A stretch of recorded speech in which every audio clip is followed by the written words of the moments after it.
to read this. Okay. Good evening, everyone. Thanks for the great meal and all the volunteers who put this together.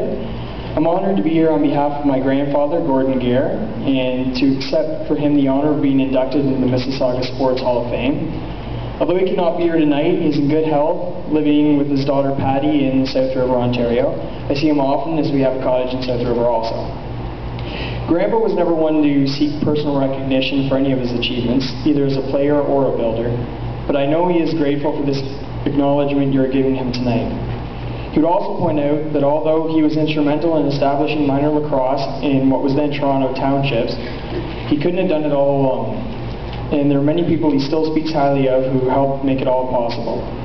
He loved the game of lacrosse, and he passed that enthusiasm on to the young boys who started out all those years ago. Many were already good athletes in other sports, hockey in particular, but just as many began playing lacrosse as their first organized sport.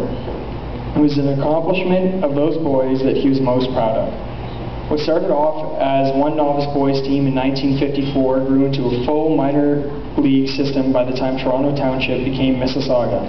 Ultimately, the Mississauga PCO Junior A team came into being in about 1964. Thank you for allowing me to speak on my grandfather's behalf, and thank you for this award.